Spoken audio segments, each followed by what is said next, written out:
hurry and wrap this video up because this cat is not very patient. He's watching me like, I'm gonna eat your food. No matter what you say, I'm gonna eat your food. Yeah, that's how he's watching me, I swear.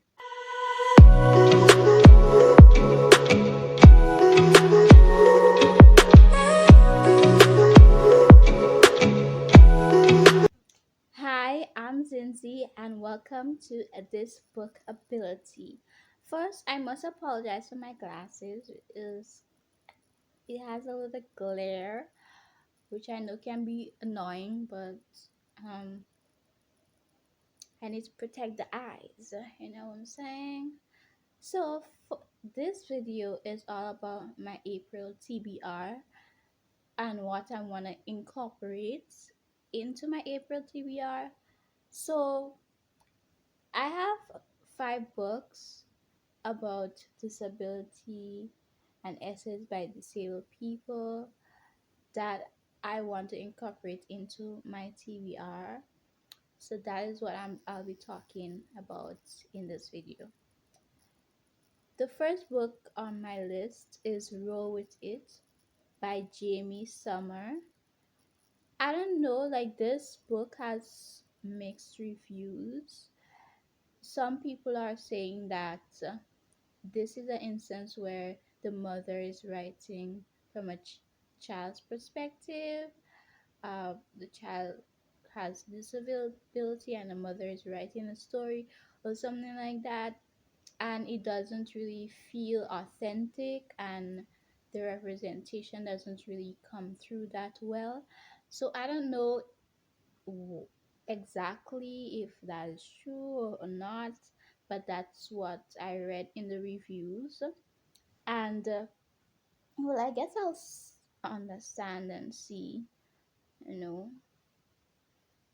But this book, the story of an irrepressible girl with cerebral palsy whose life takes an unexpected turn when she moves to a new town. Ellie's a girl who tells it like it is. That surprises some people who see a kid in a wheelchair and think she's going to be all sunshine and cuddles. Mm, she's sassy. The thing is, Ellie has big dreams. She might be eating Stouffer's for dinner, but one day she's going to be a professional baker. If she's not writing fan letters to her favorite celebrity chef, she's practicing recipes on her well-meaning, if overworked. I don't understand. Mother. Okay. But when Ellie and her mother move so they can help take care of her aligned grandpa, Ellie has to start all over again in a new town at a new school. Except she's not just a new kid, she's a new kid in the wheelchair who lives in a trailer park on the wrong side of town. It all feels like one challenge too many, until Ellie starts to make her first ever friends. Now she just has to convince her mom that this town might just be the best thing that ever happened to them. So the next book on my TBR is Sitting Pretty by Rebecca Tusing. I think that's how they pronounce her name. Sitting Pretty, the view from my ordinary resilient disabled body. So this one's supposed to be own voice. Yes, it is own voice. So I'm really excited to learn about this book and read it. Um, this description is like long, but I'll try to get through to it because like I can't really summarize books. I'm awful at that. So it is the book. The synopsis states: a memoir in essays from disability advocate and creator of the Instagram account Sitting Pretty, Rebecca Tusing, processing a lifetime of memories to paint a beautiful, nuanced portrait of a body that looks and moves differently than most. Growing up as a paralyzed girl during the 90s and early 2000s, Rebecca Tusing only saw disability depicted as something monstrous, the Hunchback of Notre Dame, I think, inspirational by like Helen Keller, or angelic like Forrest Gump. None of this felt right, and as she got older, she longed for more stories that allowed disability to be complex and ordinary, uncomfortable and fine, painful and fulfilling. Oh, yes, girl, I'm here with you. Writing about the rhymes and textures of what it means to live in a body that doesn't fit, Rebecca reflects on everything from the complications of kindness and charity, living both independently and dependently, experiencing intimacy, and how the pervasiveness of albism in our everyday media directly translates to everyday life. Disability affects all of us, directly or indirectly, at one point or another. By exploring this truth in poignant lyrical essays, Tusing illustrates the need for more stories and more voices to understand that the diversity of humanity. Sitting Pretty challenges us as a society to be patient and vigilant, practical and imaginative, kind and relentless as we set to work to write an entirely different story. So then we have resistance and hope.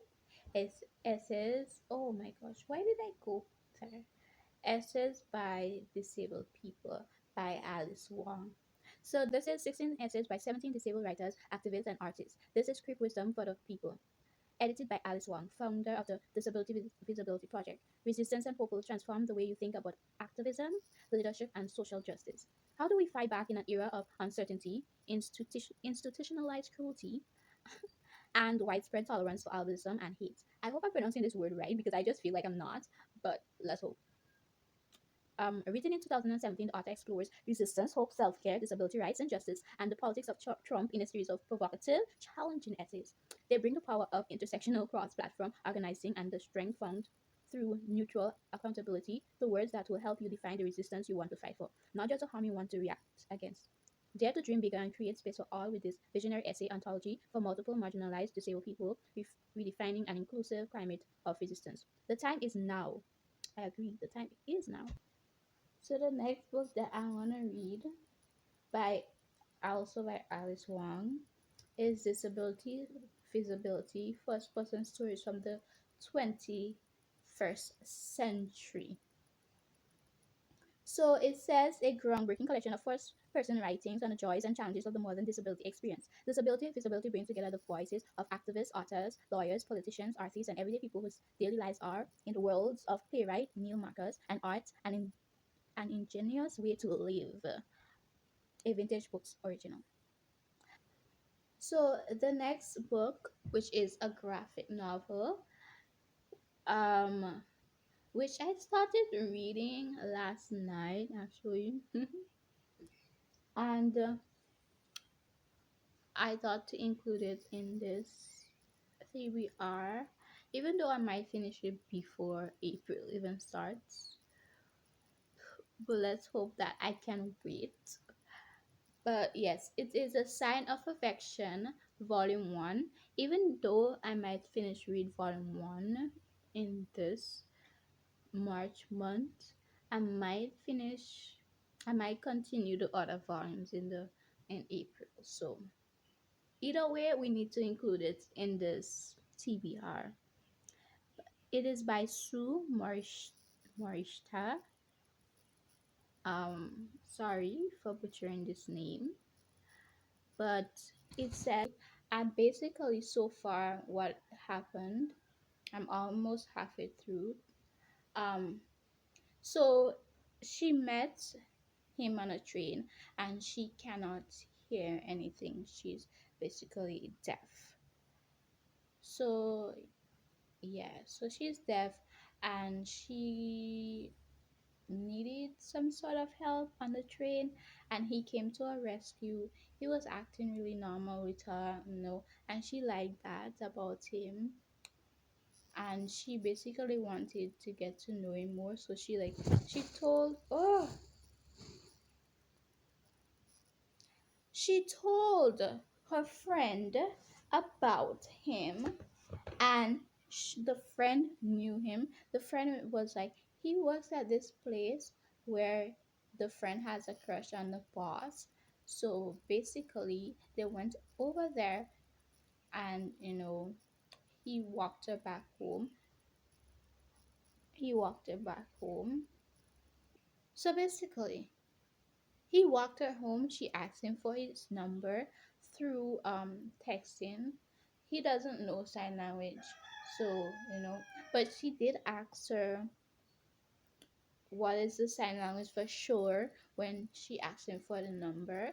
And basically I think that he's willing to learn, and this will be like a cute love story. Thank you for watching my video, and see you guys next time.